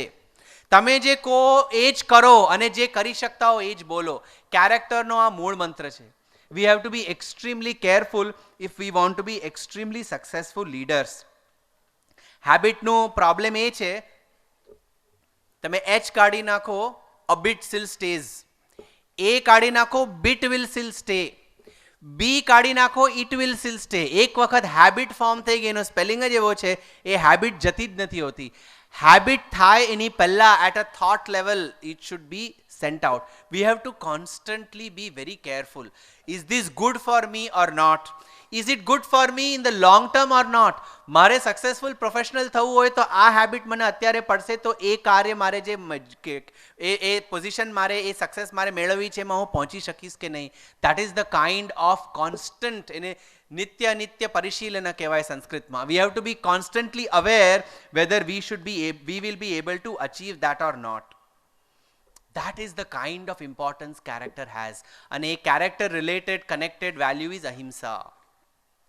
When we know that in the present everything has to be for my good and others, we will not enter into any activity which is harmful for me or for others. મેં બોલવાનું example આપેલું વર્ડ્સમાં, એ same વસ્તુ કેરેક્ટરમાં અહિંસા રૂપે સ્થાપિત થાય છે. Last alphabet for character is H. For watch is H. H stands for heart. તમારું હૃદય ઓલવેઝ તમને સહી દિશા આપશે. એક્ઝામ્પલ મહાભારતમાં પાછું આવે છે દુર્યોધનનું અને યુધિષ્ઠિરનું. કોણે યુવરાજ બનાવો એની માટે ડિસિશન લેવાનું હતું, તો દુર્યોધન ને યુધિષ્ઠિર બેવનું ટેસ્ટ લીધી વિદુરે. દુર્યોધનને કીધું તમે રાજ્યમાં જાઓ અને બીજો એક સારો માણસ શોધીને લઈ આવો જે તમને રાજ્યમાં અસિસ્ટ કરવા માટે લાયક છે. તો દુર્યોધન આખો દિવસ બહાર ગયો, આખું રાજ્ય ફરીને પાછો આવ્યો અને વિદુરને કીધું, મહામંત્રી વિદુર, આ આખા રાજ્યમાં મારા સિવાય બીજો કોઈ સારો વ્યક્તિ મને મળ્યો જ નહીં. મને કોઈ સારો વ્યક્તિ મળ્યો નહીં, હું શું કરું? તમારે જ મને હેલ્પ કરવી પડશે કે મને મારા રાજ્ય કાર્ય માટે કોણ હેલ્પ કરી શકે અસિસ્ટન્ટ તરીકે. વિદુરે કીધું ભલે. નેક્સ્ટ ડે યુધિષ્ઠિરને કીધું તમે જાઓ અને આ રાજ્યમાંથી એક વ્યક્તિ લઈ આવો જે સારો નથી, કે એને આપણે દંડિત કરી સુધારીને એને કાર્યમાં વાપરી શકીએ. તો યુધિષ્ઠિર આખા ગામમાં ગયા અને પછી પાછા આવ્યા સાંજેને કીધું, મહામંત્રી વિદુર, મેં આખું ગામ શોધ્યું, મને એકે ખરાબ વ્યક્તિત્વવાળો વ્યક્તિ દેખાયો જ નહીં. સૌથી ખરાબ જો કોઈ આ રાજ્યમાં હોય તો હું જ છું. એટલે this is wear your heart, your attitude towards everything matters. આપણે બધી વસ્તુ કયા દૃષ્ટિકોણથી જોઈએ છે, that will decide the destination in which we will work towards. આ પૃથ્વીમાં કશું ખરાબ છે જ નહીં. ખરાબ ખાલી આપણી દૃષ્ટિ અને દૃષ્ટિકોણ છે. આપણામાં સંસ્કૃતમાં કહેવાય છે યથા દૃષ્ટિ તથા સૃષ્ટિ. એક રાજાને આંખનો પ્રોબ્લેમ હતો તો એને વૈદ્યએ કીધું કે તમે બધી જ વસ્તુ ગ્રીન કલરની કરી નાખો એટલે તમને આંખને આરામ મળશે. એટલે એમને બધું જ ગ્રીન કરવા લાગે. એમના મહેલના દરવાજાઓ ગ્રીન પેન્ટ કર્યા, એ લોકોના અટેન્ડરના કપડાં ગ્રીન કલરના, બધું જ ગ્રીન, કાર્પેટ ગ્રીન, લાઇટો ગ્રીન, બધું જ ગ્રીન. પછી હવે એમના ગુરુ આવ્યા, એને કીધું આ શું કરી રહ્યા છે? તો કે ના, વૈદ્યરાજે મને કીધું કે મારે ગ્રીન જોવું જોઈએ, નહીંતર મને આંખને શાંતિ નહીં મળે.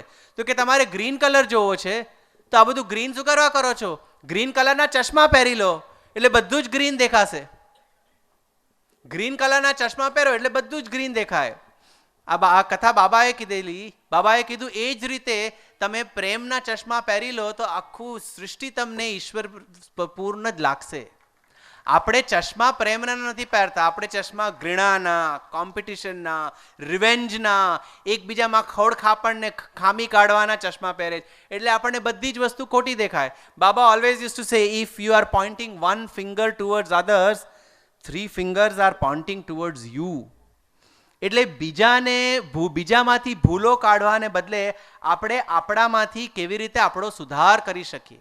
એટલે એના 2 સોલ્યુશન છે. Remember always the good others have done to you and the bad you have done to others.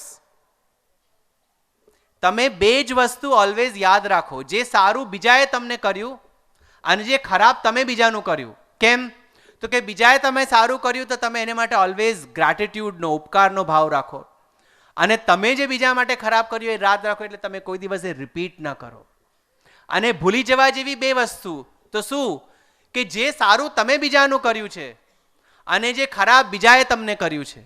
તમે જે સારું બીજાને કર્યું એ ભૂલી જાઓ. કેમ? તો કે તમે પછી કોઈ એક્સપેક્ટેશન્સ નહીં રાખો કે મેં આ સારું કર્યું તોય મને કંઈ મળ્યું નહીં. આપણે સારું કરતા હોઈએ છીએ સારું કરવા માટે નહીં, એ સારું કરવાથી આપણને જે લાભ મળશે એને માટે. હું સ્પીચ આપીશ તો તાળીઓ પડશે, હું કામ કરીશ તો પૈસા મળશે, હું મમ્મીની વાત માનીશ તો ચોકલેટ મળશે.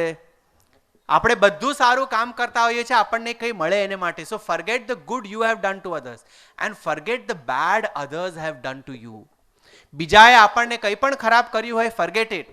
કારણ કે વોટ વી ડુ, આજે હાર્ડ ડિસ્કમાં એ જ બધા વાયરસીસ વધારે બેઠેલા છે.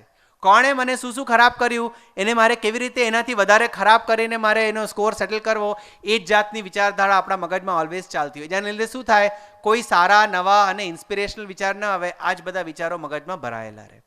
એટલે the heart has to be open to all the good that we can receive. A leader's heart is always open to good ideas, good people, good thoughts, good opportunities, good circumstances. આપણે જો સારા leader થવું હોય તો આ એક વિશાળ ભાવના આપણે રાખવાની જરૂર છે. With this I will conclude in essence what is the Mahamantra of leadership which Baba has given. Mahamantra of leadership is, અત્યારે લીડરશિપને આપણે શું કહીએ? Leadership is the art of getting things done through others. Mary Parker ફોલેટનું definition છે, management is the art of getting work done through others. એટલે બીજા પાસે કામ કેવી રીતે કરાવવાનું એને કહેવાય મેનેજમેન્ટ. એટલે આપણે ત્યાં બધાને જ મેનેજર થવું હોય. કેમ? તો કે પોતે કંઈ કામ કરવાનું નથી, બીજા પાસે જ કામ કરે એટલે હું મેનેજર છું. સ્વામી હેઝ ગિવન ધ મહાવાક્ય of leadership. What is the મહાવાક્ય? ફર્સ્ટ, ટુ બી.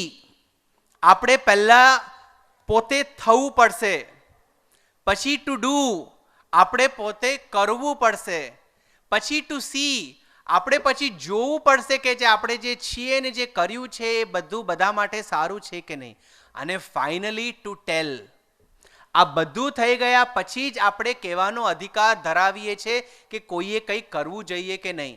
અને એકચ્યુઅલી આ બધું કર્યા પછી કહેવાની જરૂર જ નથી પડતી, કારણ કે તમે જે છો, તમે જે કરી રહ્યા છો અને તમે જે બરાબર કરી રહ્યા છો ને છો એ એનાલિસિસ કરીને પોતાની જાતને કોન્સ્ટન્ટલી સુધારી રહ્યા છો, પછી કહેવાની જરૂર છે જ નહીં. કારણ કે સમાજ, પરિવાર, તમારા ફેલો કોલિગ્સ બધા જ જોઈ રહ્યા છે કે આ વ્યક્તિ તો આવું જ છે, એટલે એને એ શું કરે છે, શું જાણે છે, શું સમજે છે, કઈ જાતનું વ્યક્તિત્વ છે, એ કહેવાની જરૂર પડે જ નહીં. That is an ideal leader. So the watch method, and પેલા એચમાં એસોસિએટેડ વર્ચ્યુ ઇઝ લવ, પ્રેમ. એટલે આ વોચ મેથડ ઓફ લીડરશિપમાં 5 અક્ષર, અને આ બાબાએ જ આપ્યું છે. આ watch method of leadership, why is it important? કારણ કે આજે આપણે બીજું બધું કંઈ પહેરીએ કે ન પહેરીએ, એક વસ્તુ તો પહેરતા જ હોઈએ છે, વોચ. અને બાબા જ્યારે પણ સ્ટુડન્ટ્સને વોચ ગિફ્ટ આપતા હતા ત્યારે ઓલવેઝ કહેતા હતા, I am giving you this watch so that you can always follow the watch. એ વોચના 4-5 અક્ષર પછી સ્વામી આ રીતે એલેબોરેટ કર્યા, watch your words and ensure that you are following the path of truth.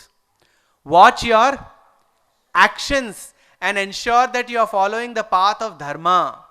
Watch your thoughts and ensure that you are always at shanti or peace. Watch your character and ensure that you are not harming anybody. You are following the path of ahimsa.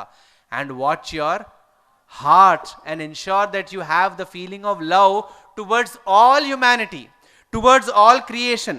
And that is the core objective of the Satyasai Seva organizations. આ તમને અહીંયા આગળ 1.5-2 દિવસનો જે programme રાખ્યો છે એ પ્રોગ્રામનો મૂળ ઓબ્જેક્ટિવ એ જ છે કે આ વોચ મેથડની વાત તો મેં કરીને કાલે હું કન્ક્લુડિંગ રિમાર્ક્સમાં તમે બધા શીખ્યા હશો એના ઉપર પણ ઇલેબોરેટ કરીશ. પણ તમારે જાણવાના 2 પોઈન્ટ્સ હું એ કહી દઉં કે the Sathya Sai Seva organization is not limited to Gujarat or to India. The Sathya Sai Seva organization is present in 125 countries of the world. India alone, આપણા ભારત દેશમાં 25 રાજ્યોમાં 6 લાખ એક્ટિવ વર્કર્સ અને વિદેશના 125 દેશોમાં બીજા 4 લાખ, એટલે 10 lakh, 1 million active workers undertaking volunteering work for the benefit of society for the last 50 years. આજે એક સ્કૂલ મેં કીધી એવી વિશ્વભરમાં 140 સત્યસાઈ સ્કૂલ્સ છે.